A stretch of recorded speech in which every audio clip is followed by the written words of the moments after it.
Hello and welcome to this continuing First Look exploring session looking at, oh god, how many names do we have for this play? The Fairy Pastoral, the Forest of Elves, or the Fairy Chase. There was another. I actually found another the other day, and I forgot to mention it last time, so I'm sure that'll turn up at some point when I remember to mention it in passing. William Percy just can't stop giving names for things. Possibly part of his constant reworking of his texts in the later part of his life.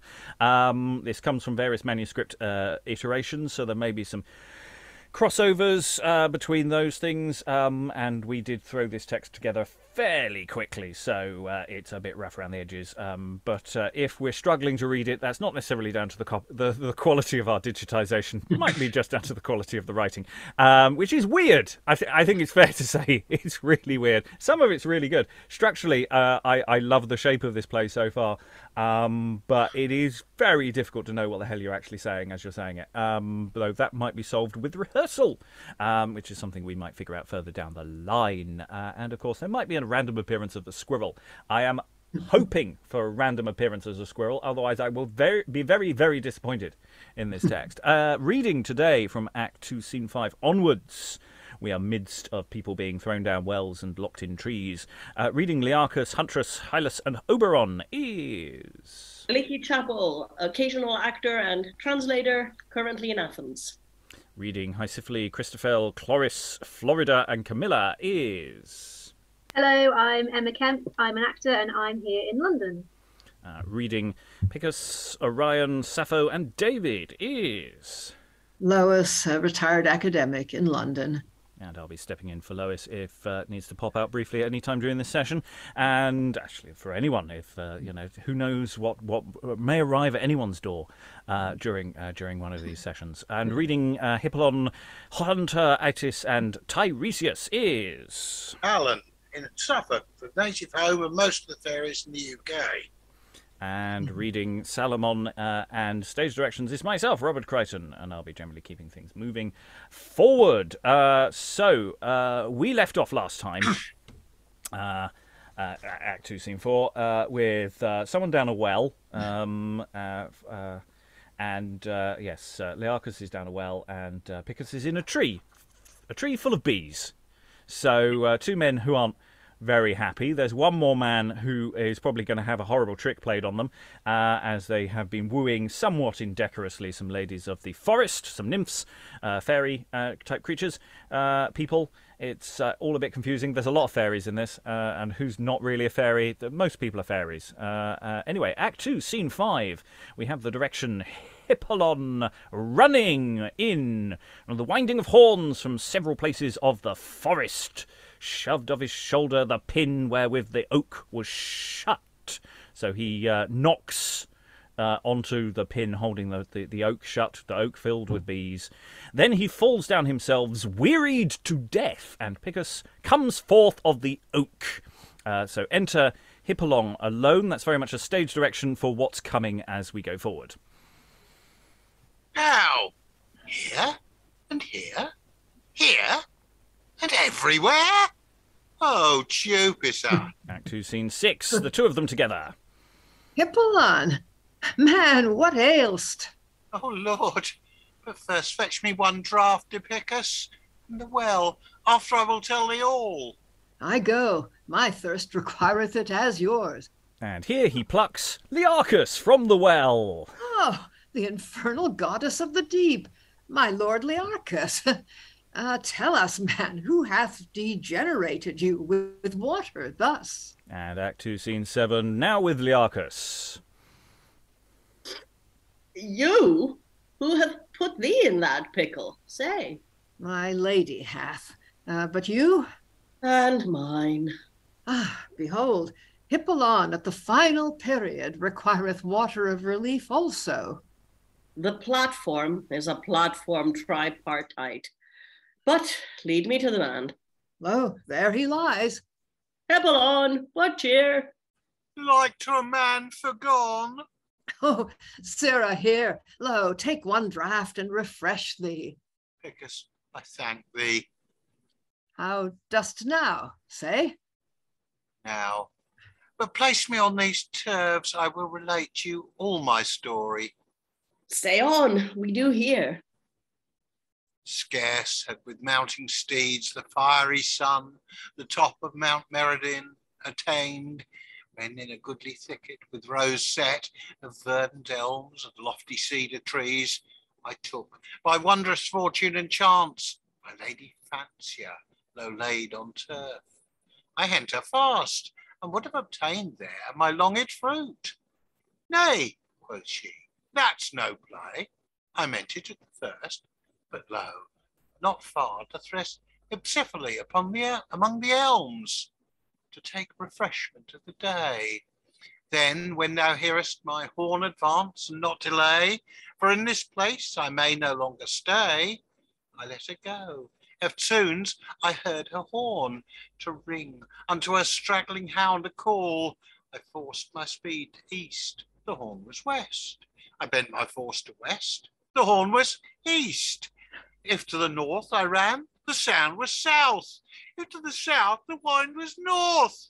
So, to contrary places by forcing me, I have, behold, undone myself well nigh. But was this done with willingness, say you? As willingly I deem as ere I loved her. Hippolon, now rest, until that I read for so loath at actions its worthy creed. For to us they have served the like deed. You brood of vipers, you sects of falsity, you house of horrors, you pits of cruelty, you gulfs and sinks, you hells.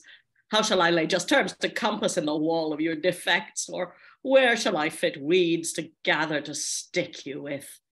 For women, had you none to school with rods of your deceit, but them that were so plain in loving you, but them that did always seek your honor? If all that be contained in this circumference were sought to ferret like 3 devices, the azured arms would not enfold their match in all its points. I washed, he stung, this tired, yet 'tis no wonder, certes, for if this sex were anatomized, you should find within the hollows of their breasts to lurk such falsity, lies, and perversity, such rancor, malice, and enmity, such filth, and such corruption, that Momus, who glazed man, would, here unto the woman once discovered, have pierced through every tripe and cut through the heart, the vena cava, through every vein and every artery. Through all the nerves, the sinews and the muscles, the lungs, the paunch, the midriff and the bladder, into the apple and in the crystalline, the breastplate and the rigid weazen pipe, the fantasy and the chest of memory, common sense, occiput and syncoput.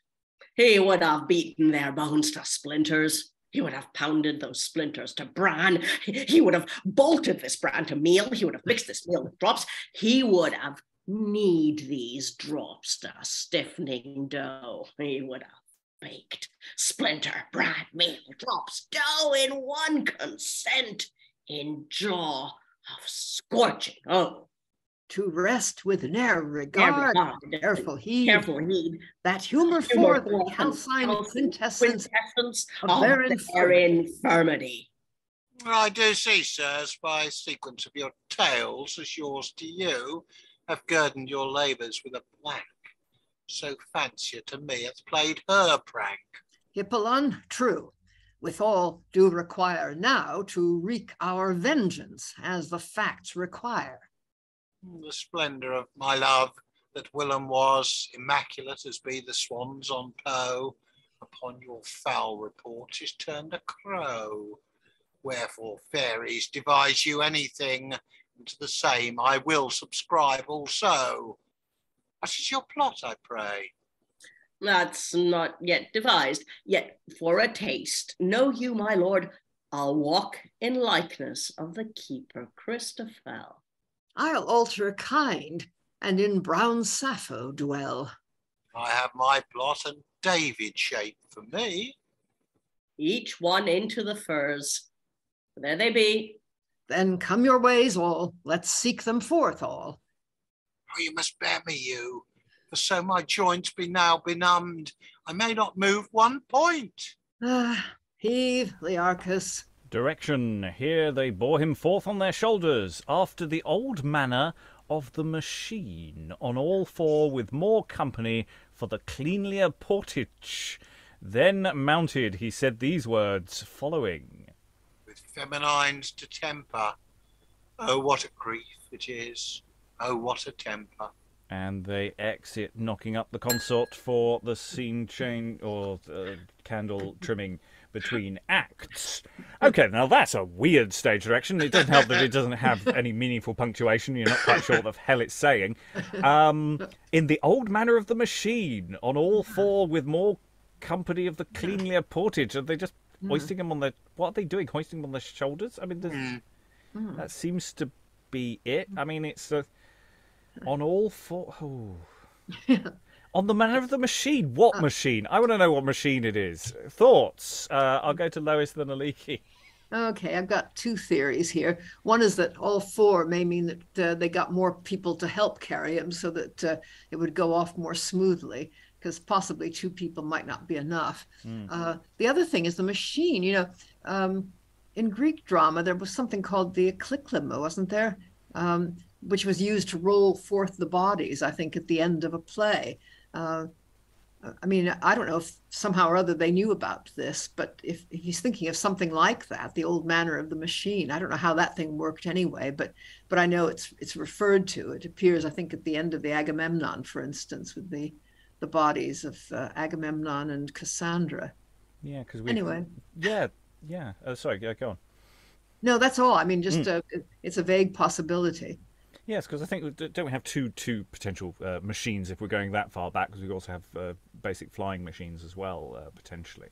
Though I don't see here that would be plausible. But, you know, I mean, it's plausible enough for the space, but not necessarily for this scene. But, yeah, maybe it's a sort of analog version of a machine using bodies rather than a machine, if that makes sense. Aliki. I think that's exactly what it is. And I think Lois is right. And that's what all four with more company for the cleanlier portage means is, you know, you're not going to get two of them to do this. Let's get a couple more in and make a machine-like thing. I think they've kind of, he's crowd surfing on a very small crowd. Yes, because I know from productions I've done or been involved with, you know, lifting one person with two people lifting one person is quite hard, and it's difficult to sustain, depending on, of course, the heaviness of the person and the strength of the two people.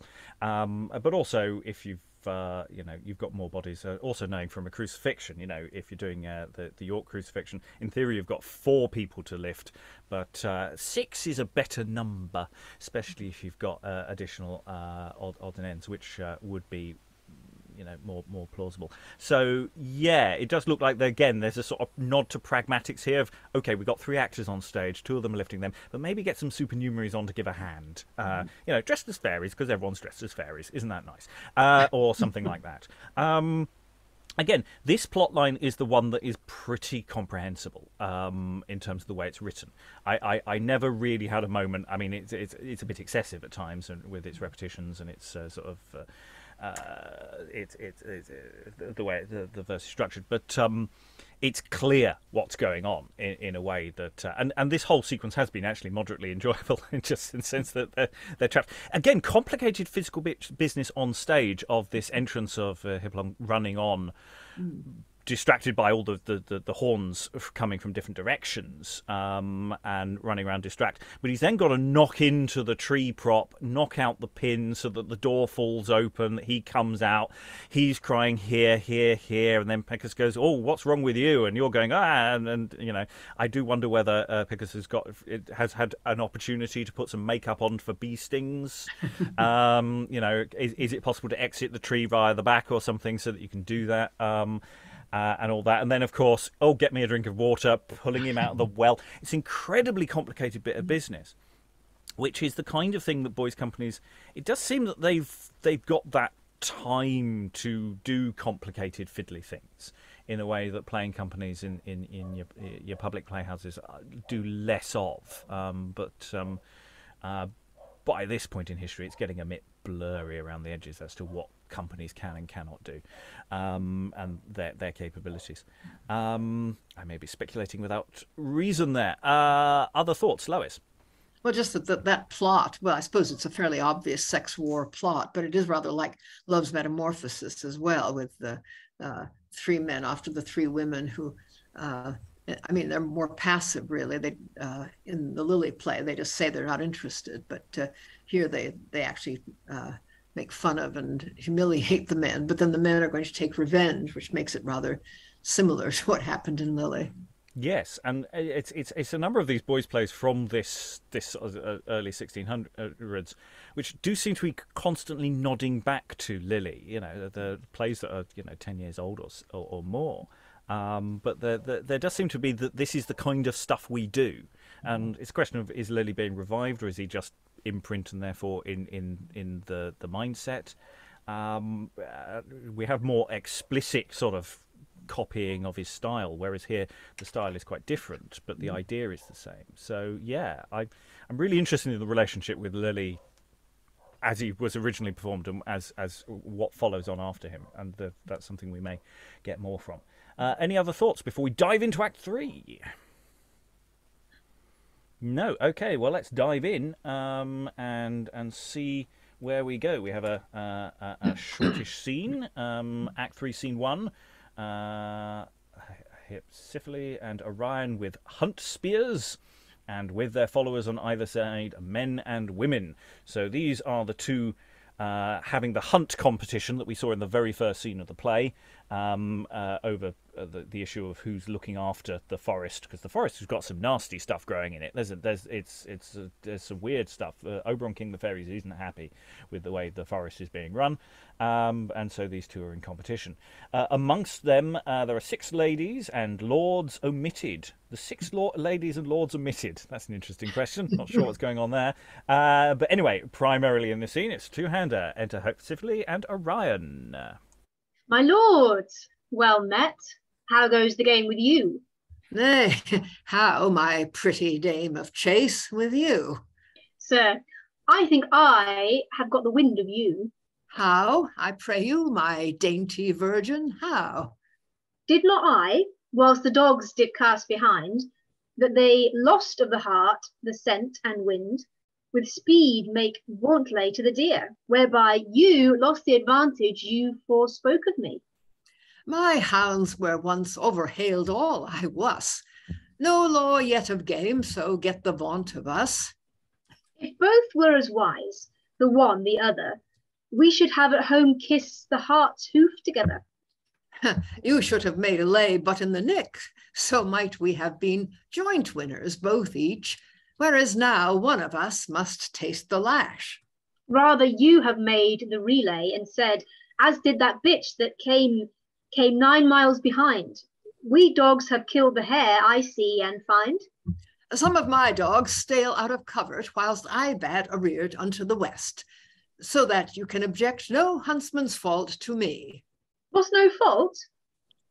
Let their turrets loose, when as you might have kept them in with staff and voice. If some were light and knew not to obey, you should not the fault on the kennel lay. You might have taught your dogs, all whelps of kind, tarry whilst their fellows covert behind. A kite's a kite, and a kite will be ever. A cur's a cur, and a hound will be never. A cur's to be wanted with stone and bat, whilst generous hounds be taught beware of that. The wantlay is by huntsmen all condemned. Why should you then your wantlay so commend? A fault I hold, be woodman ne'er so wise, to let a hart with speed our hunt despise. Is no fault, faster forcing him to hie, to leese the full cry of the cast thereby? That says you might not forward advance, unless you heard all mouths pipe to your dance. Nor you might not hear their music's voice, for because they kept such a yelping noise. 5 parts do make a whole consort, they say, better than it is bid the cast away. Though but 5 make the consort, they say, yet many unisons make full the lay. The vaunt lay to the heart I did but offer, to keep him from the brake he might not proffer. The vaunt so you laid him, that in the wind he with more speed left vaunt and cast behind. Why stand we thus debating on the cast, whilst, as you see, away the day doth hast? I swear no time passed yet, my lady dear, but that we may unlodge whole herds of deer. Come on your ways, before the sun be down.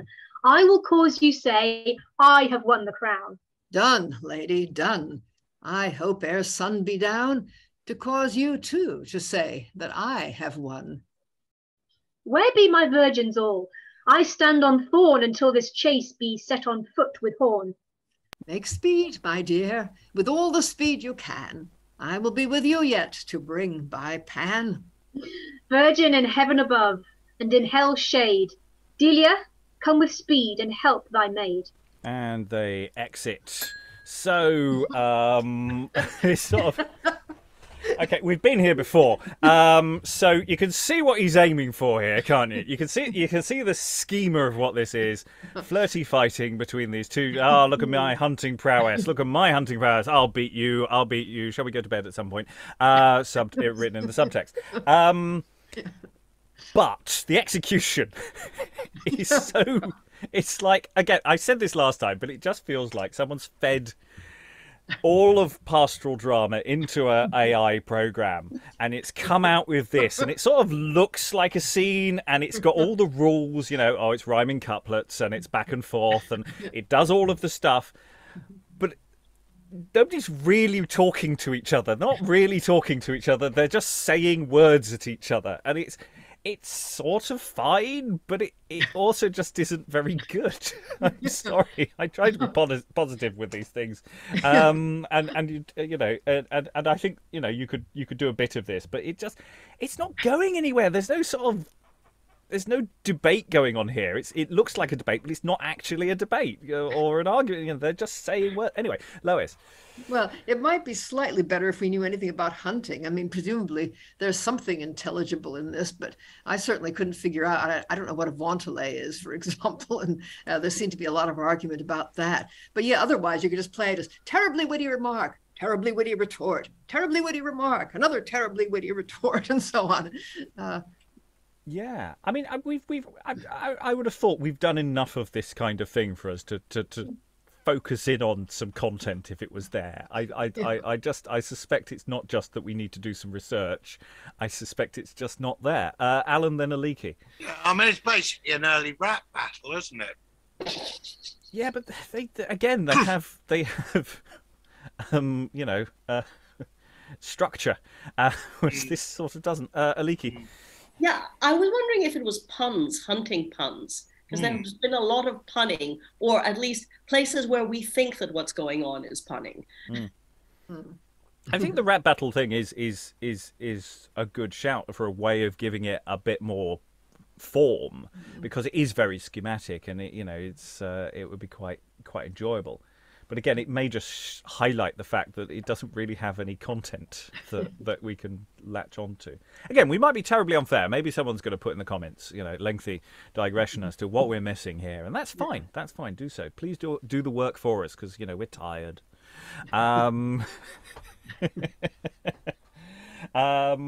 Okay, I think we've got the gist of that one. Let's move on to the next potentially similar thing. Let's see. Act 3, Scene 2. Silas, having stolen forth the chase his leman, apparently. Enter Hunter and Huntress. Now, lusty leman, as I said before, quickly begin we the thing for which we come. Then here set we up our tournaments. Leap up, and you that give the challenge first leap up. Lo, thus my career I do straight begin. Lo, thus my buckler I hold forth to him. Arm in arm. Brighter then be the portals of the sun, my virgin's eyes upon my eyes have shone. Like unto the charming songs of Ligia, thy wounding words have stricken Sylvia.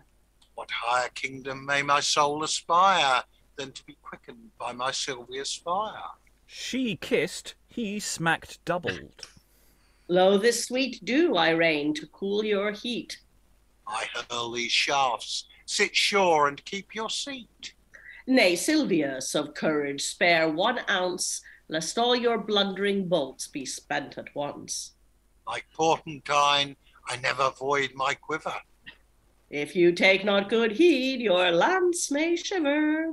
That said dew of thine may the splits recover. He kissed her. Nay then, Sir Silvius, we shall ne'er give over. Bellum is said, being good nor fair, but our war, Sylvia, is both fair and rare. If Cupid's war be such a jolly thing, why made it wretched Troy such nannies sing? Because they their war in the field did move, but ours is a private tent of love. Whatso envious chance may then malign our adverse toils, in one we not combine. Then come, my Sylvia, wind thine arms in mine. So Mars with Venus do in links entwine. Once again this amorous shaft I give thee. Kiss with a smack. Most strongly shot and rightly hit, believe me. Since you commend my archery so high, lo, you another shot at Marseille. Smack again. A truce, good sir, for as our poet said it, again, si nunquam cessas tendere mollis erit. Here in thy lap, Sylvia, I'll lay along. While unto my love I shall sing the song. My choicest fair, do, and my dear, come on. And that seems to be Aliki, you're doing the song. 3 verses, all yours. Forward hie we with pace and trot, before we shall by the hind cast, after with bow the buck be shot, be it the fall when the hunt is past. A leash will then be our reward, else nothing we do us assure. Now let us not lag in the rearward, but onward the pace with foot sure. Before the boasted buck be down, if we in place together be, chance we may give the keeper soon a blast of the horn for his fee. And they exit. Okay, I actually like this scene. I mean, we've got to sort of ask the question of what does smack mean? Is it that it's got to be a loud smacking noise? I don't think it's smacking as in a slap of some description. I was just having a quick look in the my dictionary of stage directions, and there is no smack. So, oh well, never mind. Really quite useful to know what that means, because it's like a kiss with a smack. So what's the difference? Because I sort of had smack as being a kiss, so I'm not sure what a smack. Maybe it's the big sound of it rather than so it's got to be a big kiss. It's not a little kiss. It's yeah, there might be a and a you see. Because I mean it's totally random. This is going nowhere. I should just point out. I don't think we see this hunter or huntress ever again. But it's an interesting counterpoint. I almost wonder whether you could run it with the previous scene simultaneously, like this is what they're saying inside their heads. And that might make the previous scene work better, because it's like this is the subtext. Hi guys, the subtext has just walked on and it's having a party. Because I actually quite like this as a little individual scene. I think it would actually be quite charming as a little random episode of the podcast. I mean, it's got a bit more shape to it. It's the back and forth is a bit more structured. I mean, it's not perfect, but it's a lot more intelligible than the previous one. Alan, then Aliki. I'm just wondering whether what we've got here is a survival. One of the 2 scenes we've just done was a rewrite of the other. Because they're effectively doing very, very similar things, aren't they?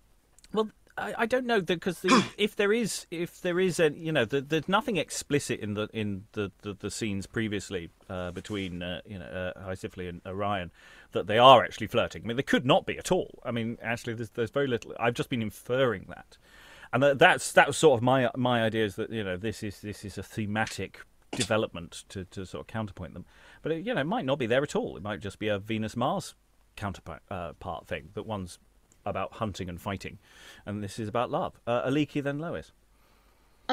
Yeah, I think it's their followers, right? Or one set of their followers. But what struck me is how stylized it is. It feels like they might be dancing or singing these things, or a bit, you can almost see, da-da, we do this, da-da, we do that, kiss. Da-da, we do this, da-da, we do that, kiss.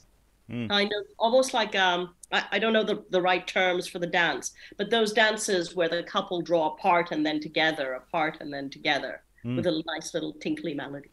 I like that. Yeah, especially as it could be then made more explicit with during the song at the end as well, and that could be quite formal. Lois. Yeah, I mean, all these scenes really have a sort of ritualistic element about them. I mean, the one with the men as well, they were kind of echoing each other and speaking in unison and so on. But the scene between Orion and Hysiphyle is, it's all, my hunting is better than your hunting, as far as I can see. I mean, I know more about hunting than you do. I know more about dogs than you do. As far as I could make anything out, that seemed to be what it was about. Whereas this one is the old love and war thing. And it's kind of like that dialogue in the Spanish tragedy, isn't it? Horatio and Bellimperia. I think they talk about war, my foot's going to attack your foot and so on. Yes, I think we've had it a few other places as well. I mean, I think it may be by this point a bit of a cliche that they're playing with. I mean, hell, anything from the Spanish tragedy is a cliche by this point. Yeah. It's been about for 25 odd years.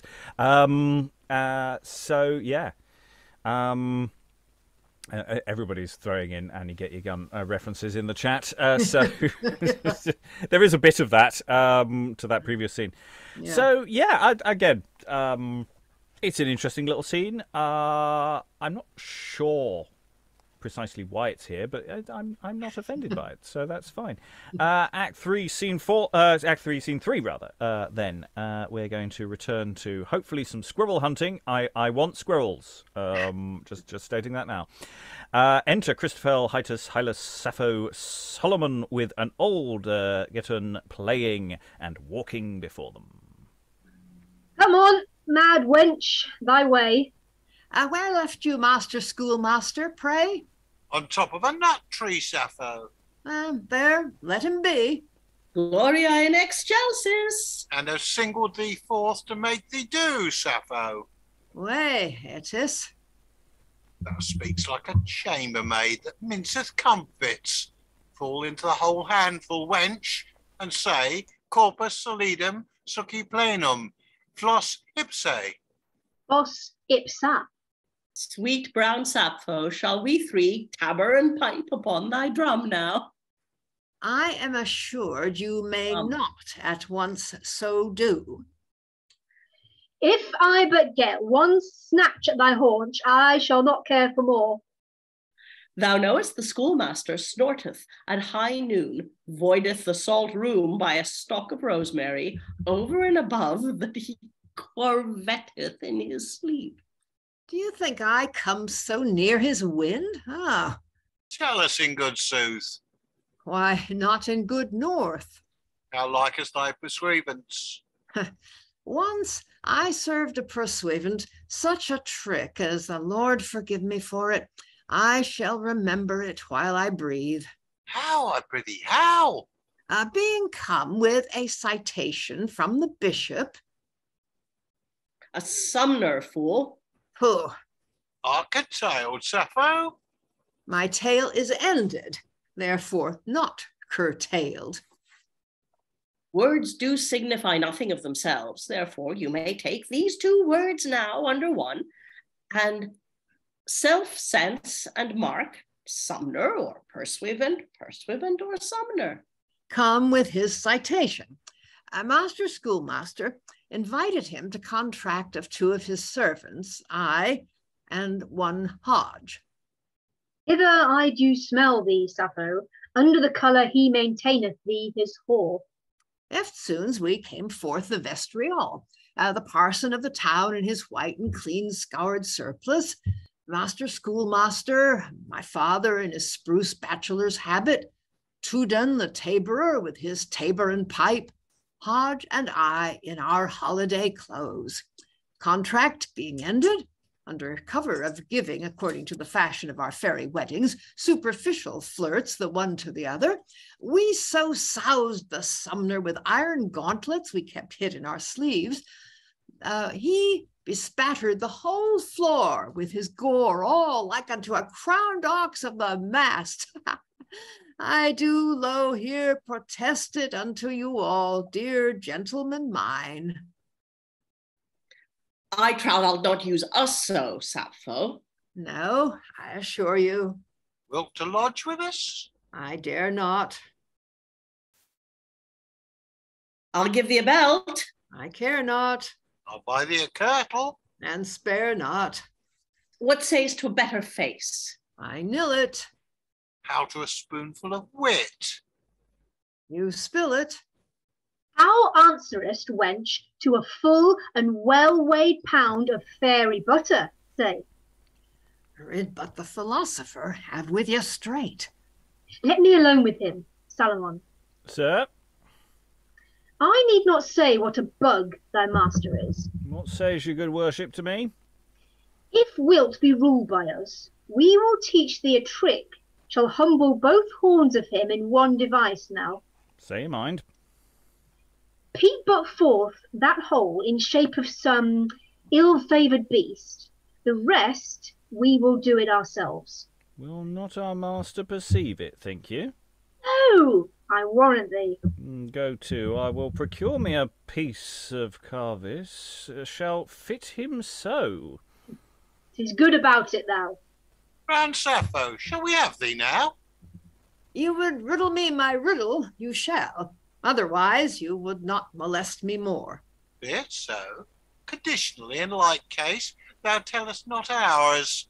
Thou will be pack saddle unto 3. Begin. Riddle me, what is this? Stiff standing, rough hanging, between a maiden's legs in a frosty morning. Oh, I know from whence thou hadst that riddle, Atys. Vide locum. It is a distaff with his flax about him. She has flung the saddle, see? Burning yarn never hitted button better. Nor thou, tumble of the eye of a needle, verily. Now, read you me. Thou shalt be rid. A creature 'tis, and part ywis, has head nor tail, yet sucks the male. Dissolve the knot, and have him not. Zoons! It is a sucking rabbit, Sapho. Oedipus would not have not undone the knot. Rather would the knave have done forth his eyes. Now, Sapho, ride thou me. Come on. What's that is neither rhyme nor reason, and is rhyme and reason? I know not. Or I. I will give thee till tomorrow, Sapho. Michaelmas. I found me not to have been ignorant until this present hour, gentlemen mine. Thou'lt not yet fling the butter in our faces, Sapho. I'm not so rude a hussif, gentlemen. For the rest, let us alone with it. A song yet, before we truss up. Oh, Begin you. Is it Sapho singing? Yes, it's probably Sapho, isn't it? Okay. For the 4th song. in the month of May, one day I did see, under a tree, 2 striving for Marcida. The one gave her a cake, the other a cheese. Maid, which of these, said they, dost thou better take? When the country groom, drawing close and nigh, a pudding pie with him, said she, hie I home. And they exit. I usually quite like the songs. The song, I mean, that was a sort of under-shaped song, but the basic shape of it's there. We've had an awful lot of quite phallic imagery being played with in this scene, and that a pudding in this context is more sausage-shaped rather than your modern pudding. So, yeah, we're dancing around that. Again, There's a lot of here, insert witty banter here without really setting any of it up. So it's sort of like, and here's a thing, and then here's a thing, and then here's a thing. And it is intelligible most of the time. Some of it just went a bit foomph, but most of the time going, I think I know where this joke is landing. And so, yeah, we're in very much the sort of servants element of one of these boys' company plays where the young chaps come on and say something a bit rude, and we sort of move on. There's almost half a gag here of interrupting Sapho trying to tell the story, and it's like that irritation at someone who knows the punchline and ruins the joke before you've even started it. But again, it's not really clear what the joke was at that point, what it is that annoyed Sapho, because it's not quite there. We do seem to we were discussing earlier, because we just brought this up last time, that we have this reference to brown Sapho, and before we went to recording, I think we were talking about is it a nut brown lass? We do have on top of a nut tree Sapho. It does seem, is that a pointed reference to skin tone here? And I'm still not sure what function it is serving within the text. It's not feeling like it's a good one, but it's odd stuff. Thoughts in the room? I've just whittled on for ages. Other people must have thoughts. Alan? Yeah, I think there was one that tripped us up in the wordage, because earlier they were talking about banging on her bum, which came across as drum. So I think there's probably a more overtly sexual element to this than maybe came through. I think it's very sexual. I didn't mean to say bum, but because I was talking about tabor and pipe, it just kind of went straight drum. Yes. Shall we three tabor and pipe upon thy bum now? Which again, I can sort of go with to a degree, depending on how the scene is played. But yeah, I think there is a line here which almost speaks to the author. A bit too much, really. Words do signify nothing of themselves. How wonderfully post-structuralist of you, William Percy. I'm thinking that's the lens we should be applying to this text. And that way we end up with mush by the end of the session. Mush in, mush out. There was sort of nice half gags I quite liked. Oedipus would not have undone the knot, which is sort of this slight muddling of classical references, which I quite like.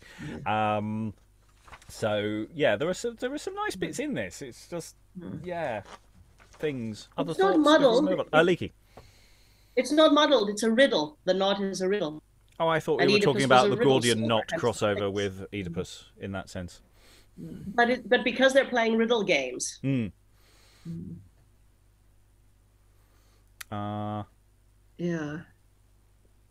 Oh yes, in the sense that Oedipus, yes, is a well-known deconstructor of riddles. Because there's the line in, I think it's a broken heart, dark sentences are for Apollo's priests. I am no Oedipus. Okay. Any other thoughts? Do we know?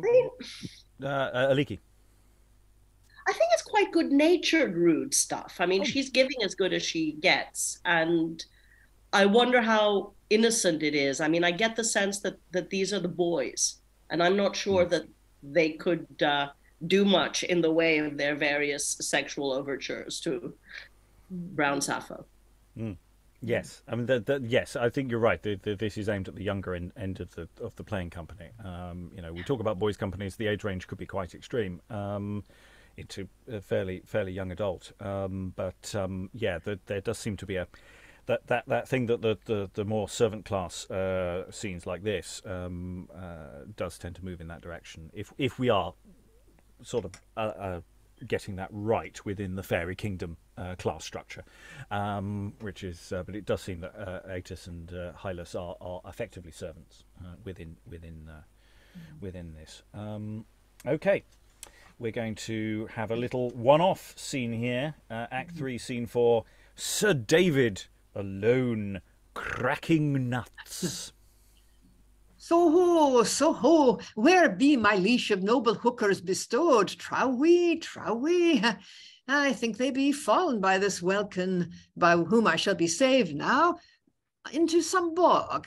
For by St. Anne I have known in my days the like case to have happened by concopulating. Subauriendum est, by my immatriculate book perdie. But ho, unica nux prodest noc et altera, nux tertia mors est. Moreover, in sum and in the synopsis of the account, vina venus nuces fation corrumpere voces. Well, if I were but to institute a cathedral, I would make it expulsion but for one to kiss a wench, or but for one to eat one sole nut. For lo, you know how the arrant calf does so great the crotchet upon the tooth of man. Now, as I do remember, cock and hen went once a nutting, when cock climbing a nut tree, hen stayed below to gather.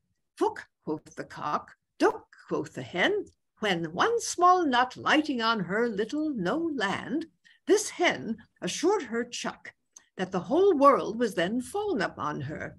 Tut, said the cock, but, said the hen, butted she so long that the cock, descrying on the sudden a full and bouncing shower of hail coming towards him, was in huge and bodily fear lest the whole nest of the stars would instantly have foundered all and whole upon him. Whereupon he bade his sweet duck incontinently trust the whole wallet and home to be jogging. So I, lest the same chance should now befall me, for what can I tell what omnipotent fortune pretendeth by this division or schism of us, I will instantly to stretch my gosier, wide as ever I have him, to my aid, and cry, who, if they come not at the call, the pox go with them all, loud as ever I may, so ho, so ho, so ho, ho, ho, ho. And exit. So that was all very clear. Fuck, quoth the cock, duck, quoth the hen. I have to say, I have written, I did write a sketch in a previous life, which was all about whether you could say duck, because it sounded a bit like. We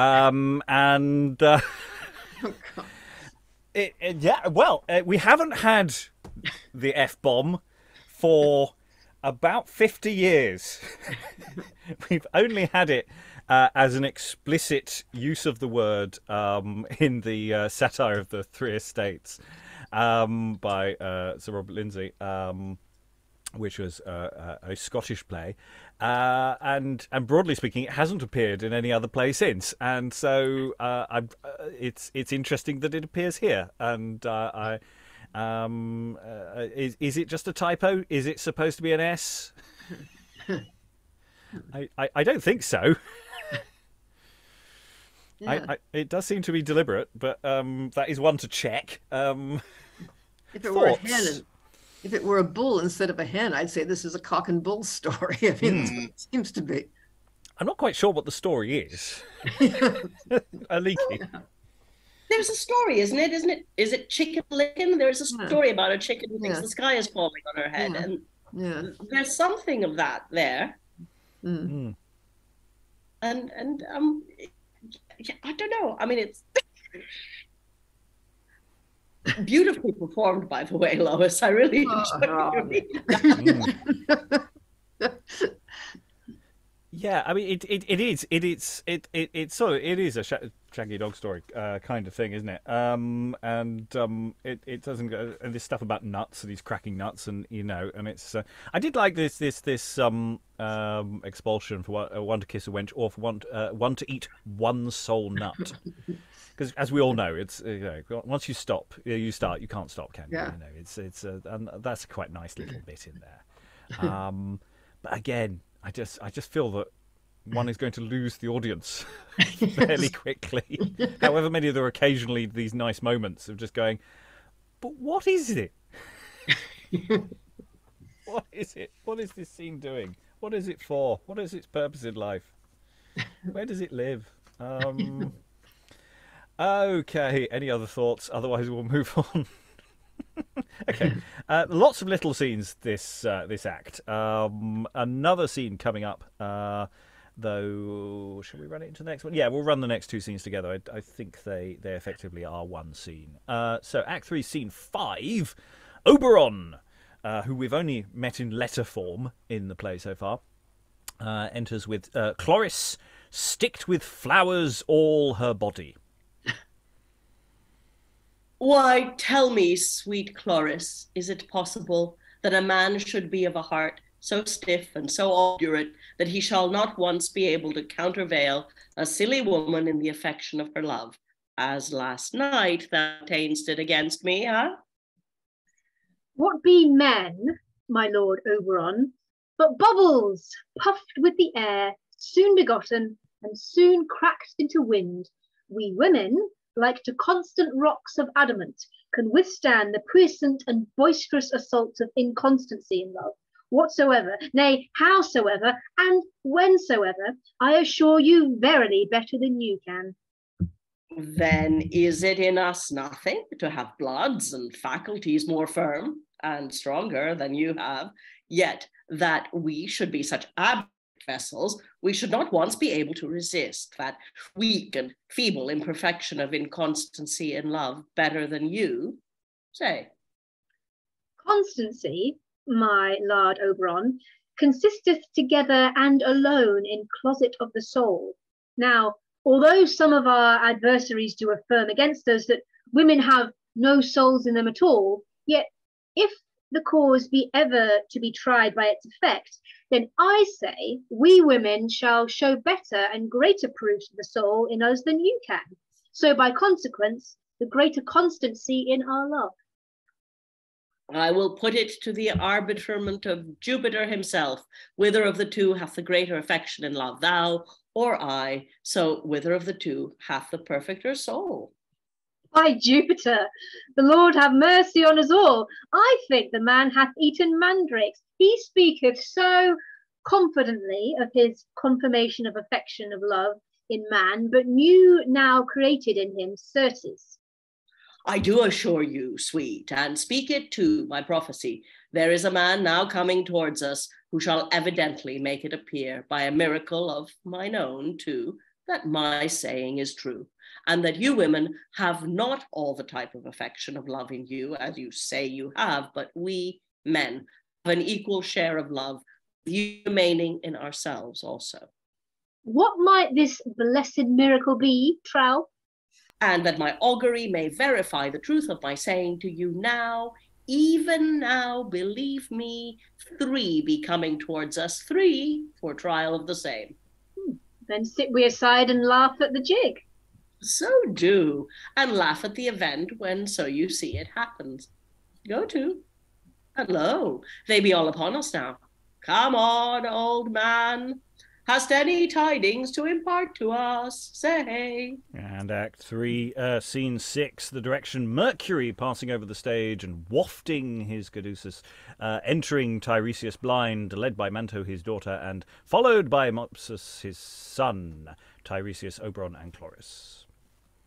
Have my lord, I, old Tiresias, once true prophet at Thebes, now blind seer of hell, come from Jupiter, a true suppliant to your majesty, but now from Pluto his court, wafted hither by the sacred wand of Mercury the guide. Who be these your followers, say? The one of them is Mopsus, my son, the other Manto, my daughter. Say your mind. Once upon a time, Jupiter and Juno being gone in wine, they were disposed to be merry, one with the other, for their recreation. Jupiter would needs maintain against his wife that men bore the greater affection in love than did the women. Juno maintained the contrary against him, that women bore the greater affection than did the men. So long they contended, they were ready fall to blows, when Jupiter, wiser of the two, for he had a head more strong and firm than had his wife to bear his wine, as he, who but a little before had carried an armoured maid in his brain, said, Nay, wife, rather than that thou scratch forth mine eyes by the bargain, I prithee let us put in the deciding of the controversy to that old prophet of Thebes, Tiresias by name, who hath tried both sexes, they say. Be it so, said Juno, let the man be incontinently sent for. I, being come before their majesties according to my slender skill, gave sentence on Jupiter, his side, for the which Juno was so wroth and choleric at me, then she beat forth mine eyne, both of the twain of them, verily, and right well now I do it ween, even forth in a rage. I, in good sooth, my good lord, Jupiter, to make me amends for loss of mine eyes, impart to me the gift of prophecy. So living in darkness, many succeeding age after. It came at last, after my decease, I weet, into their minds to restore to me my sight, but with the condition I should appeal to a man who for his wisdom and for his experience had more skill in the case than I had, and who, but by touching mine eyes with his wand, should in confirmation of this right restore to me my sight. Now, if many memories be, as the philosophers affirm, the mother of experience, and that experience is the mistress of all arts and sciences that be contained under the universal globe, to whom should I address myself, thought I, then to your long-lived majesty, who now, king of the fairies, like to the husband of Aurora, as you have now lived from Julius your father to this now present moment. So our hopes be you shall protract the same years to 100 and 100th generations yet to come more, and to whom, behold, I have now addressed my humble and most importunate petition concerning my whole estate, and the which, so doing, I do not doubt but I shall recover my unlucky and forfeited sight once more, which the gods grant me. I beseech them all for their mercy's cause. Dixie. Most pretty, cum remini obtrudi potest itur ad me. When the gods cannot decide the controversy, I must. But to the business we have in hand. First, for the better unwinding the knot that we are now to untwine. First, you are to understand that if at any time it so hap that a woman doth surmount a man in the vehemency of her love, the man then not answering the woman with the like affection, then I say that love cannot be called love, but rather a sudden impotency in nature, for amicitia est inter pares, say the philosophers. True friendship is not to be seen but between equals. Again, whereas the said philosophers affirm that maius lumen obfuscat minus lumen, the greater light doth dim the lesser light, if likewise the man be to what and culturously bent towards the woman, and the woman be but cold and feeble in complexion towards the man, that love cannot be love either, but the embryon or the unperfect mushroom of love. If the dance agree not with the music, nor the music agree with the dance, then there will be neither dance nor music, I am persuaded. Thirdly, if it true be that divines do affirm the woman to be born of man's bone and flesh of man's flesh, also that man and woman be both of them but one bone and one flesh, so both one and the same in one and same substance, and that contraria non possunt cohere in uno et idem subjecto simul, contraries may not abide in one and the same subject together at one and self time, then I do most peremptorily enforce my argument and do affirm that the one loving and the other not loving, the one being but in love, the other unequal in her love, there cannot then be there any abiding, any the least essence of love, but rather a totaler void vacuum or vacuity of love in both the two. So finally, given my verdict that a woman cannot bear greater affection to the man than a man can bear to the woman, nor a man greater affection to the woman than can the woman bear to the man, but that both of them equally and indifferently to have both of them. I say they're equal and indifferent shares of love in any one kind of their loves, if it be love. So, Jupiter, if I have spoken right, restore to this blind man by me his sight. He toucheth eyes with butt end of his wand. Blessed be that hand that has given me second light. Oh, how excellent is the power of mighty Jove. But I must away. Mercury, waft me back. So, praise and thanks to good King Oberon.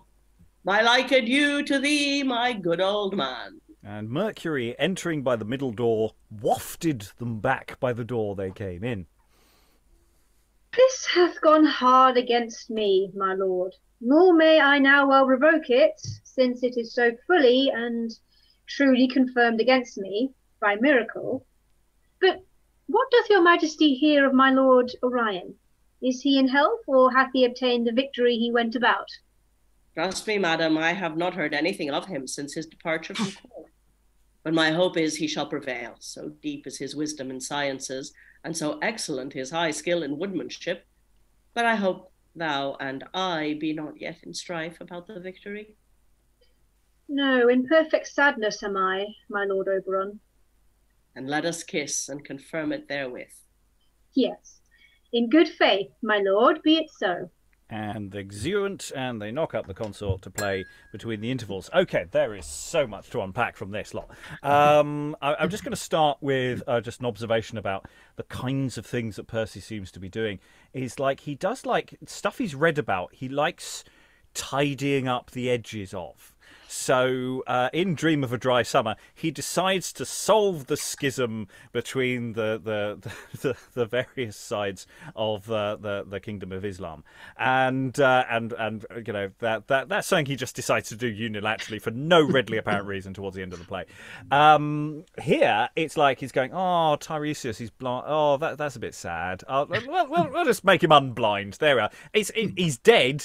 And he's in hell. He's the blind seer of hell now, apparently. And but you know, retrospectively, let's make him not blind. There we are. Ding. And it's like he's just gone. That's been irking me for a while. You've left him in a bad place. Let's sort that. I just feel that that's sort of the thing. One of the things that Percy does, and it might just be overreach. I don't know. It's also just what he's doing with this story, because it's quite a coy version of the question of what Jove and Juno are looking into here, because they're sort of talking about affection of love and things rather than other things. And it seems to take the other side of the argument, which is not how I remember the story. So it's interesting whether he's just basing this on a different version or whether he's just deliberately twisted it for the purpose of this particular text. Because the version I remember is that it's more that you know, it's more to do with the pleasure of lovemaking rather than affection in general, and in fact it's the he sides with Juno rather than Jupiter, and he gets blinded for giving the game away. But that's the version I remember. So it's yeah, interesting if other people know other versions. Lois.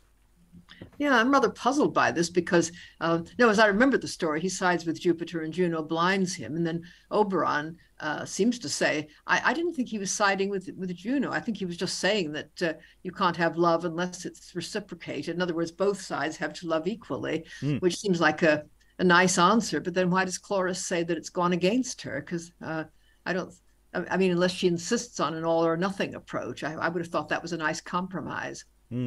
Yeah, and it does vaguely connect with the plot. I mean, there is a brief little bit of lampshading where they sort of go, there are 3 people who this might apply to. And it's like just mentions it in passing going, we might be applying this question of love. This isn't entirely random, folks. It does have some connection with what's going on. Alan. I must admit, I can see a massive blue pencil hovering over this section. In a sense, I like it individually. I quite like it as a little episode. I think it needs to be pulled apart. I'm not sure it's actually doing much to move what might pass for a plot in this play. And I can just see the audience will be shuffling their seats after the first 30 seconds. Because you've got 2 massive speeches, one on top of the other. And they're difficult enough to do when you're actually reading them off the page. Bloody impossible if you're sitting listening to them. Yeah, it's a nice story, and I think it can hold together. I think Oberon's response is harder to take because it's not narrative. I think Tiresias' story is largely fine. A bit of pencil is there. I think the structural thing is I don't think Act 3 is interested in plot at all. Nothing we've done here. We've done a number of scenes that have been quite sometimes charming, sometimes bit bawdy, bit doing things. A sequence of scenes that are quite nice in their own right, but they're not moving the plot forward at all. And I don't think that he's trying to. It's like there's a sort of little oasis in the middle of the show where nothing's really moving forward, and it's really quite interesting. What he's doing here, and again, you feel that debt of Lily, can't you? I mean, you really feel like he's trying hard to do a Lily play, especially in that scene when random characters come on and speak for 5 minutes. And bless him. I don't think he's quite up to the gig because Lily can pull off these long speeches much of the time, and I'm not sure that Percy can. Other thoughts? No. Okay. Yeah, I'm curious what it's doing with the mythology here. I'm curious about what the arguments and the back and forths is, and how it all lands, or whether it connects to other stuff. We're on much firmer ground as we go into Act 4. Much firmer ground. We're returning to the three wooers and wooees, and I suspect the dialogue will be a lot clearer as we go into possibly some tit-for-tat material is going to now occur. Act 4, Scene 1, Florida with a leash about her neck. I trow, since law of game was first invent, or huntsman hath uncoupled hound, there hath not been in all that store performed light a nobler chase than this. No sooner were the dogs let loose, and that the grooms had crying, a trail, when lo, the odorant force, thickened like to leaves in sagittary, rushed into field with might and main. So ho, amain, they cried. List a ringwood, list, so ho again, you noble curs, so ho. When eftsoons, lighting on the greedy scent, the horsens spent a good tat, again, ho, again, assane. When rushing into open plain, they opened 3 such keys of neat combined, diapason mean that the whole choir of heaven's hierarchy could not confirm their like. Then in chase with greyhounds, according my lady's bidding, I made the allay to the deer, when, lo, he got under a tree. Long there the bee between the eager-mouthed curs and him. Ringwood made at head, lady snatched a haunch, Lightfoot the side of 4, Talbot the other, that with the anguish the heartless heart, beset on all sides with the horror of his death, from eyes shed tears on ground abundantly. But what? The merciless curs were so enfleshed upon the life of him, for all his treats, for all his fountains spent, for all his bent of cumble knee, they would not stint, but tear the suppliant soul with lancets of their teeth. Hither my lady advanced her steed. Hither, perceiving far the boasted buck at bay, came in the total crew of huntresses with wind of horn. At one the cast beside, with open mouths, when straight Hysiphyle, moved with compassion on the beast, in tender love and in heroic spirit, picked forth her quiver, her best of shafts, and in a trice wound the heartless heart to death. So all with lusty peal we blew his death. But lo, so faint I am, I can no more, and tongue cleaves too to palate of my mouth. And therefore, in triumph of this day's sport, I will unto the well, with all in one, release Learchus and refresh myself. But is not this the keeper, Christophel? I will prevent him in saluting first. Christophel, good day. Saw'st any my sisters pursuing the embossed deer this way? And for the people at home, and presumably the people watching the play, Act 4, Scene 2, enter Learchus in the likeness of Christophel to Florida. Not any thy fair sisters have I seen pursuing the emboasted deer this way. Nor any hound straggling from his fellow? Madame, not any. Oh, help, I prithee now. I draw the bucket may refresh me. God shield, fair madam, and my lodge so nigh. If your ladyship vouches accept of it, you may command a cup of summer beer. Sir, I thank you. Point me to your lodge, but. The brick, you see. What hast done me, sirrah? Hast shut me into a kiln, new fur? True, madame. Withal, behold, Learchus now stands triumphing over you too. If thou hast beguiled me, Learchus, I sue thou wouldst release me. Then beshrew me. Speak once again, I pray. Nay, in sadness, nay. Give me my final doom. In good sooth, nay. Florida, then a plague, I see, was here in store for thee, laid long. For was not this Learchus, whom I did that spite to make him stand to the chin so long in yonder fount? Was not this Learchus, whose love I spurned with that hate?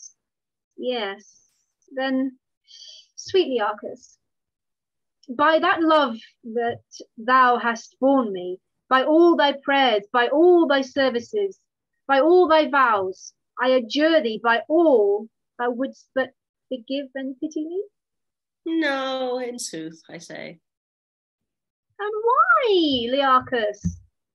Florida, since thou hast that heart to make me stand so long in wet, as with the same, behold, my sinews yet be shrunk and numb, and hadst that heart to girden me with the extremity of a scornful dealing, I see no reason why, but that thou mayest, Florida, suffer a while that moderate kiln, to purify your carrion corpse of filth, and of the ordure with which it is infect.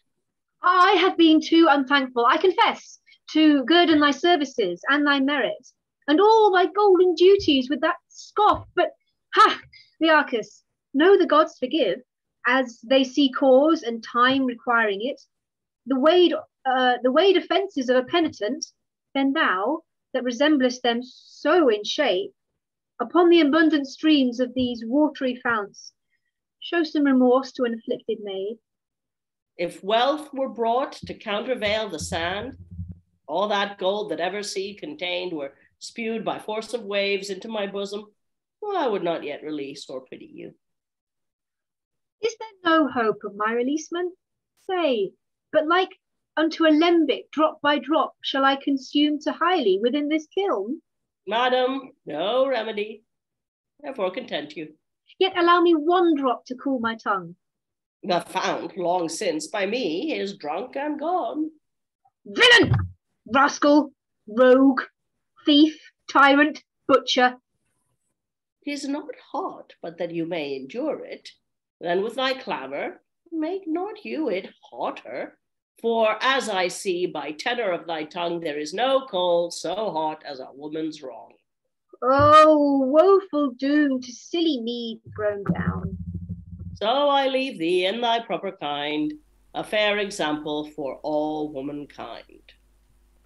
Florida, since there is no remedy, set grief to heart, despair, lay down to die.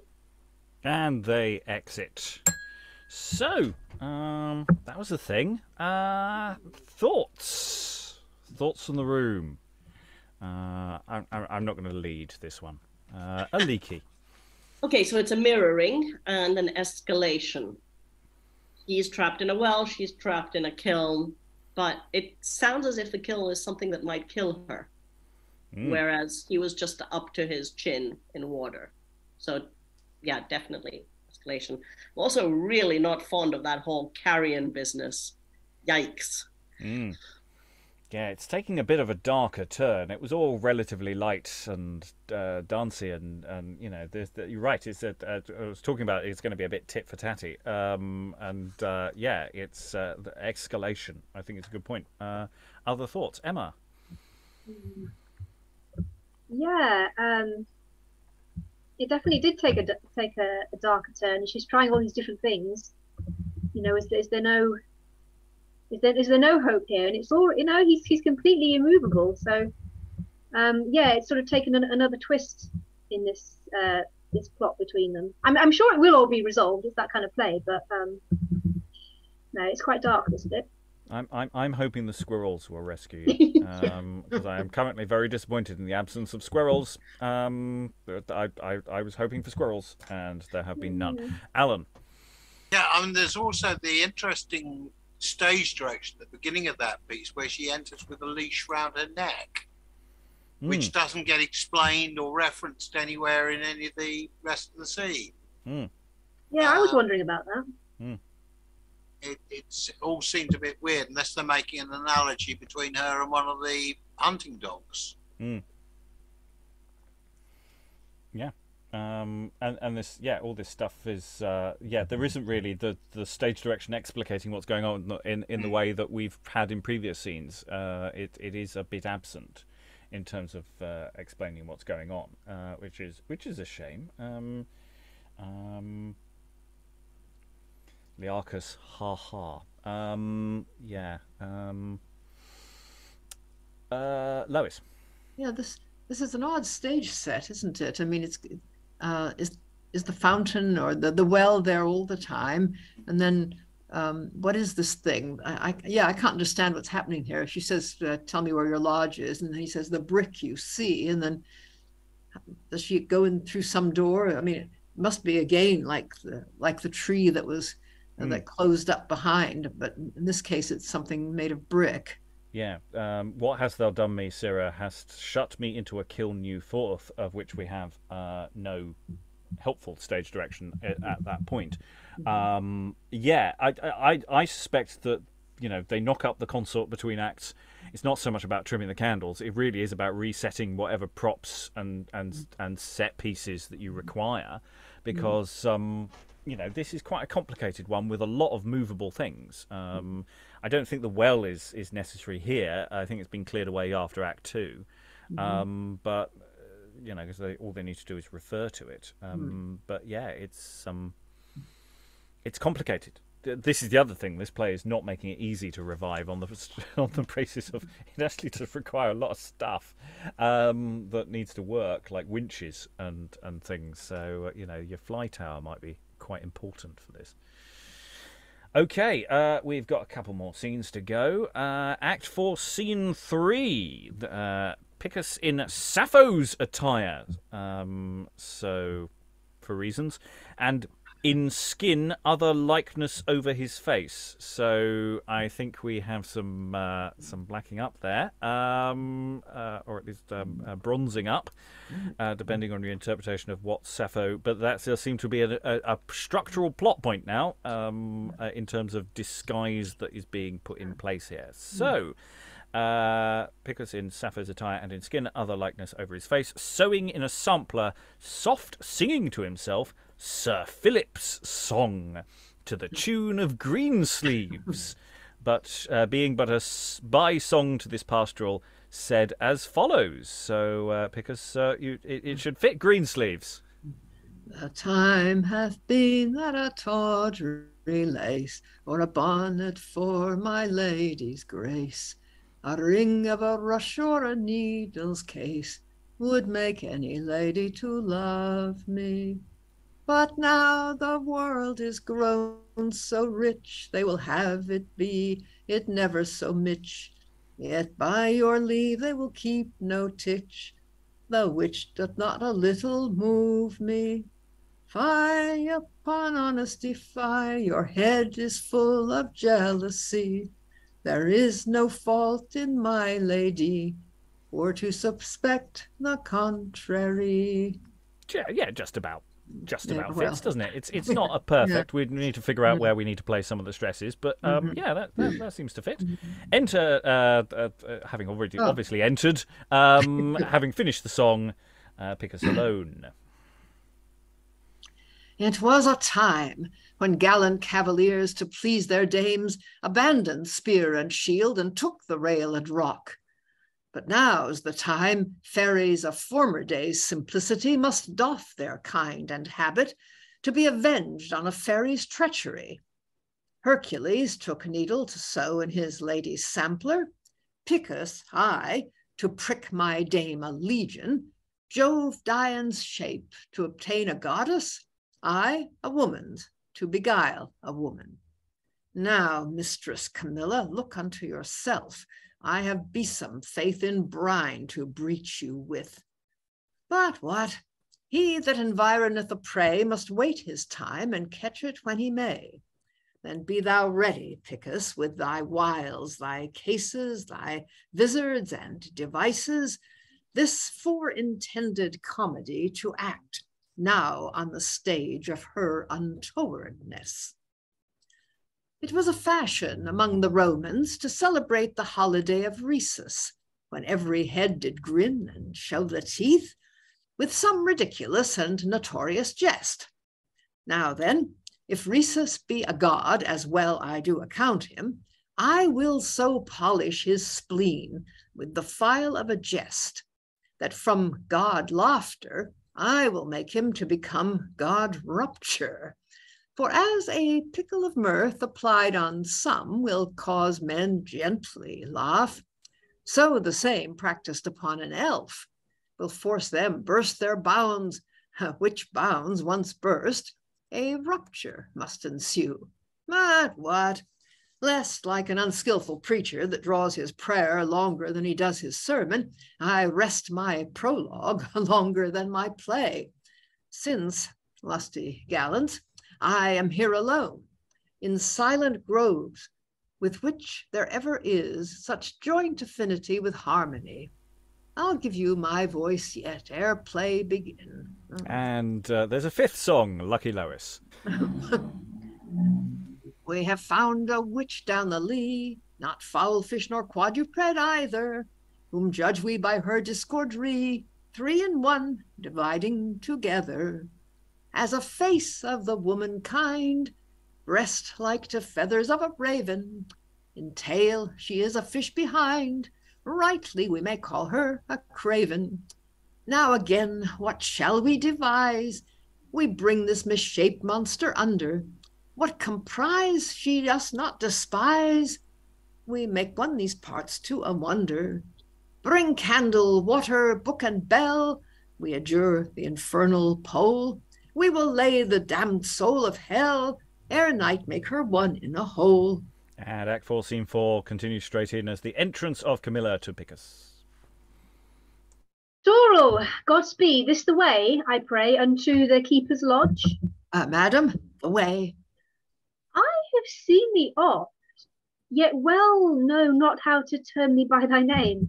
Oh, Sapho, madam, upon the report of your high desert, on any time is ready to consecrate herself and service to your sole behest.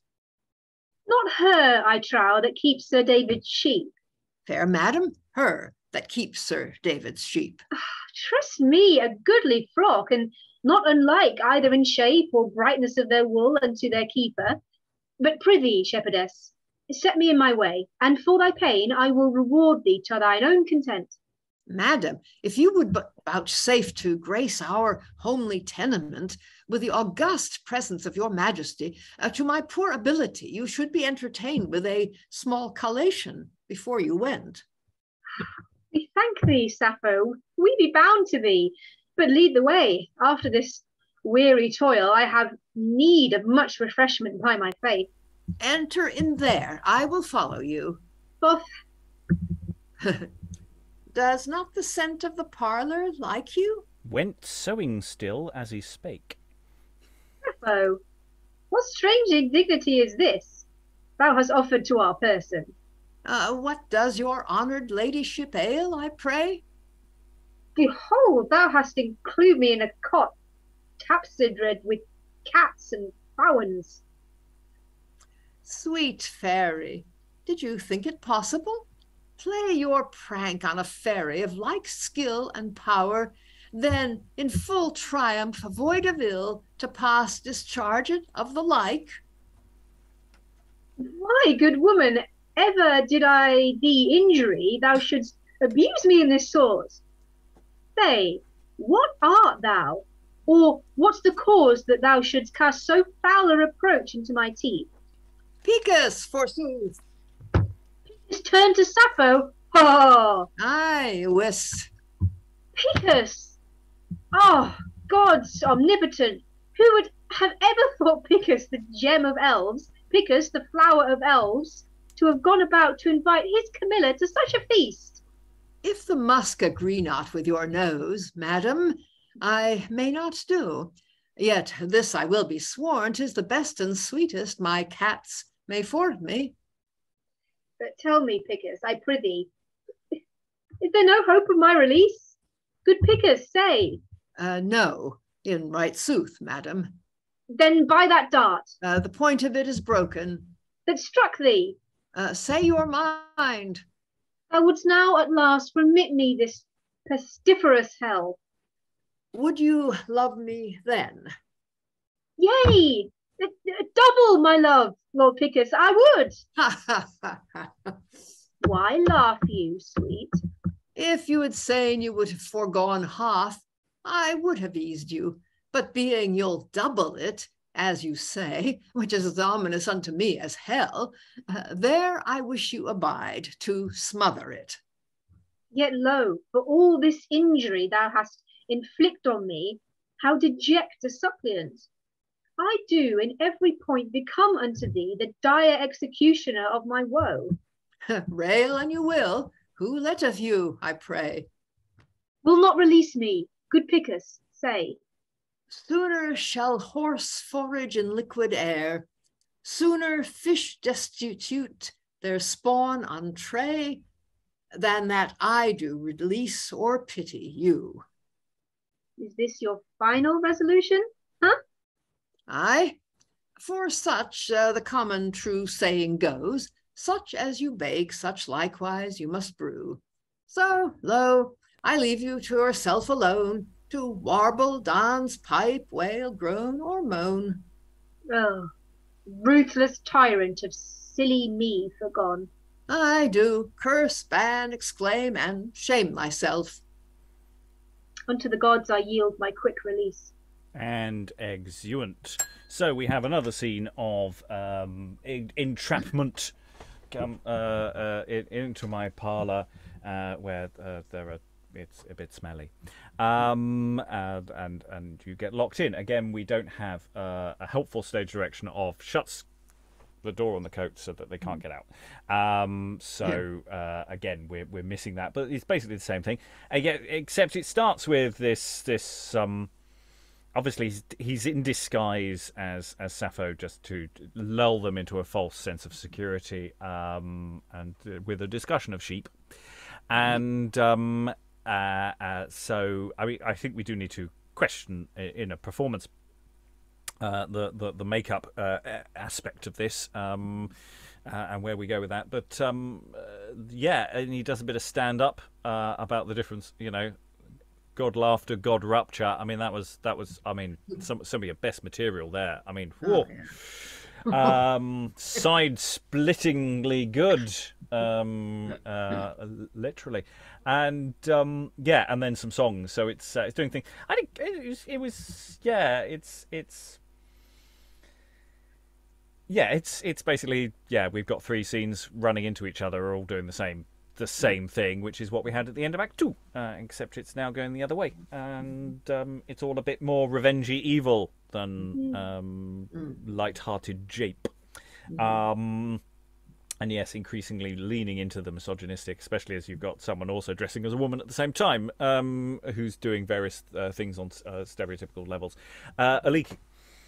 There was something that helped me a bit. I think Picus says something to her to the effect of, oh, well, what did you expect when you played a trick on a fairy, but to get a trick played back on you? And that element of the Fae as tricksters is not something that's very present to the modern imagination, but it must have been present to them. And so that kind of leavens the whole horrible trickery for me a little bit. These are the kinds of people who would turn your gold into leaves or lead you astray into a marsh or that sort of thing anyway. Yes. It's an interesting question whether there's some sort of binding spell on these places, because at the moment I'm thinking that's probably not that difficult to get out of. You could probably, break out of some of these places. It's less also violent than the kiln, because of course the kiln has various other connotations that go with other fairy stories and things, which is a lot more violent, whereas it's still laid throughout. All of it is in that sort of general area. Emma, just a little thing. So is it a little house full of cats, or full of pictures of cats, or full of animal skins? Trying to work it out. I wonder whether it might stink of cat urine. Because it's the smell she talks about. And then maybe the Faun are foul, and they're also chicken droppings. I don't know if you've ever stepped into a shed full of chicken droppings. The stink is solid. I've walked nearby, yeah. Yeah, because it's some sort of coat of some description, so it's like that it's going to be full of fowls of some description. Fowls, of course, could cover any bird, so it could be more like a dovecot kind of situation. Right. But it could just be an awful lot of poo. And I don't know whether cats also frequent such places, but maybe they do. Maybe they do. So. Yeah, again, the absence of a helpful stage direction there is making that a little harder to unpick. But yes, smelly, poo-filled place, which it feels, I say, a lot less sinister than kiln. The problem with the earlier scene of kiln just goes and fire it up. Whereas this is, what's the worst you're going to get? A bit smelly, foul pest, whatever. So we've got we're reaching, shall we say, the edges of this text now. We've got one more session to go where we will, no spoilers here, we will get the third encounter, and then presumably we go into resolution territory of pulling all the strings together, and everybody lives happily ever after in a way that is probably going to be horribly contrived, but that's the nature of such things. But we haven't got there yet, so we don't know, and we won't know until the end of next session. Any other thoughts about this where we are before I go into final thoughts around the room? No. Okay, final thoughts. So some of us have been here throughout. Some of us have joined for this session. Okay, there's shape in this material here. It's not an excessively long play, so it's not like I'm sitting here going, we have to card. But I think Alan made the point earlier about, there's quite a lot in Act 3 that is either trimmable or sculpturable. Act 3 is very much treading water plot-wise, but thematically is quite interesting. And is there a way of maybe moving some of that material around? We continue to have the same basic problem, though less pronounced this session than last session, of the words. I felt there were very few scenes where we were genuinely going, I don't know what anyone is saying. We didn't have necessarily a good sort of motivations for why people were saying things, but at least it was more clear. So it feels like some of those games have been dropped from earlier. I'm still happy with the songs, liking the songs, and there are a lot of scenes here that I'm going, I'd quite like to do something with the scenes individually. I think there might be something fun to be done with them. But I think the overall problem remains still evident, which is the dialogue's weird. And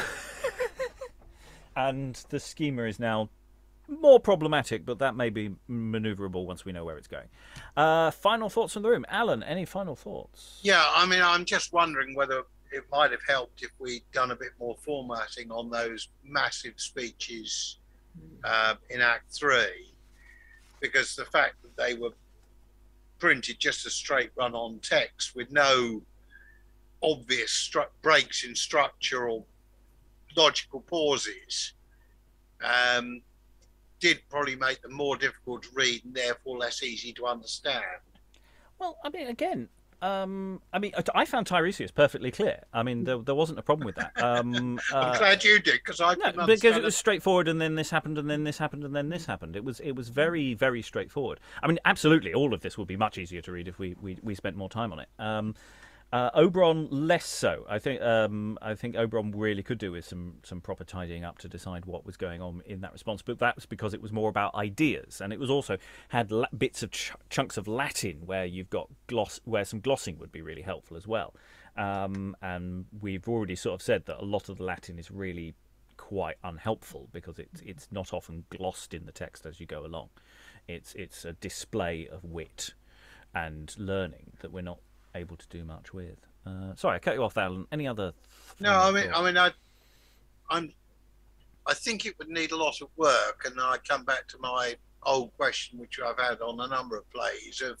Which we're not here to discuss. That's not a question. The it's not a question we're here for. It's not what we're here for. That's gatekeeping. We don't do it. I'm just going to stop you there. I know exactly what you're going to say. Not doing that. So yes, Emma, you were not here yesterday. How did you feel being thrown into this strange world where you were promised squirrels and no squirrels came? Oh, no squirrel. So that was a bit sad. I did struggle a bit today. Just a lot of the things I was saying I didn't get. I mean, obviously I haven't worked on it, so with rehearsal that could help. But yeah, I did stumble over quite a bit today. But there were some very nice moments as well, and there's some quite extraordinary language. And we didn't talk about it, but right at the beginning of the session, there was that whole section which was an extended analogy for the human body, all that imagery, which was quite extraordinary. So there is some great stuff in here. But yeah, I did struggle a bit today. Yeah, it does feel like there's a lot of filleting to do to make this sing a bit more. But we also discussed last time that there might just need to be some where you cross the line into rewriting, which might be necessary, including more squirrel. But never mind. Yeah. Lois, any final thoughts? Yeah, I mean, a lot of it is just about unintelligible, though it's not as unintelligible as I thought it was going to be. Once you start reading it, you can sort of see some kind of meaning sometimes. But I don't know, I think if one did it, the point might be to do a relatively short play, but one that actually illustrated the weirdness of it rather than tried to get rid of it, In other words, a few bits of dialogue which are completely unintelligible just to show that somebody was writing this kind of thing, and then maybe, I don't know, some of the jokes, something just put together, because it's so inconsequential anyway that you could easily do it as just short, rather bitty scenes. I think leaning into the weirdness is a really good point. I mean, Aliki, I think you brought up Princess Mononoke. The imagery of the opening of the play it has so much potential, which the play doesn't necessarily lean on. But in terms of stage pictures and what we do with that, there might be something really fun to be had with it. And also the fact we need to probably go big on it, because the play needs that kind of... It's full of song, it's full of music, it's full of visuals. And if you don't have the song, the music and the visuals, then maybe the play just doesn't really hang together. And so maybe music is also one of the things that ties the issues of some of the text together. Aliki, any final thoughts? Yeah, I'd be tempted to play some kind of formal games with the physicality of it, so that one scene is like a dance, one scene is like a bit of slapstick, one scene is like a fight, that kind of thing, because the comic structures that existed outside the words are lost to us, and we can't get at them. But what's clear to me is that there are some there, that the whole thing is very spirited and playful and full of spectacle and fun in a way that we can't access, so let's put some of our own in there. Yeah, and I think that there's a lot of room for some of that dynamic comic play that we're not getting, and also the formal quality to these debates that matches music and dance, and I think there's room for manoeuvre there. It has to say it's one that sort of weirdly appeals to me, this play, in a strange way. It is, but I'm not quite sure what is its strange siren call, and why is it calling me? I do not know. So, unless anyone has any additional thoughts, we will be closing the session now. All that remains is to thank all these wonderful readers for all their wonderful reading. Thank you very much, everyone, and goodbye. Stiff standing, rough hanging between a maiden's legs in a frosty morning.